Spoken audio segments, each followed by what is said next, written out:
तर फायनली मी आली माझ्या सासरी आणि माझे सगळे बॅग उपसत होते. मी 2-3 बॅगा होता आणि जे एकविरेचे कपडे ते पण होते. सो सगळे मी घड्या घालून काढत होते बाहेर आणि मला धुवायचे पण होते, कपाटात पण लावायचे होते. त्याच्यानंतर आमचा आज माड पाडायचा होता.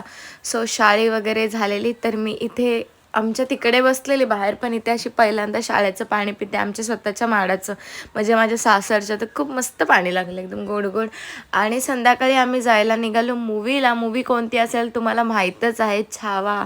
सो फायनली आमचा मुहूर्त लागला आणि आम्हाला तिकीट्स वगैरे काहीच भेटत नव्हते, तर आम्ही आदल्या दिवशी जाऊन तिकीट पहिलेच काढून ठेवलेले आणि आम्ही दोघंच नव्हतो. तर किती जण होतं माहिती आहे का तुम्हाला? 13-14 जण होतो आणि सगळीजण खूप जास्त एक्सायटेड होती मूवी बघण्यासाठी, कारण इतकं नाव झालं तेव्हा पिक्चरचं. आणि तुम्हाला माहिती आहे आपला संभाजी महाराजांचा पिक्चर आहे तो, तर फुल गर्दी झालेली. 9चा शो होता आणि एंट्री झाली, इतकी भारी वाटलं ना मूवी बघताना. असं वाटलं हां, असा मूवी आणला पाहिजे यार. त्याच्यानंतर इंटरवलला आम्ही लेस वगैरे खाल्ले, समोसा खाल्ला. समोसे तर मी 2 खाल्ले, कारण मला थिएटरचा समोसा खूप जास्त आवडतो, कारण मस्त लागते, टेस्टी असा असतो. सो तिथला खाल्ला. त्याच्यानंतर आपला शेवट असा झाला की एकदम बेकार झाला शेवट. खूप वाईट वाटलं शेवटी एकदम.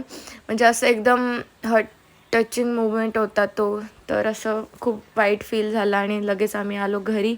असा होता माझा आजचा दिवस आणि पिक्चर तर इतका भारी होता. तर सगळ्यांनी नक्की छावा बघायला जा. बाय.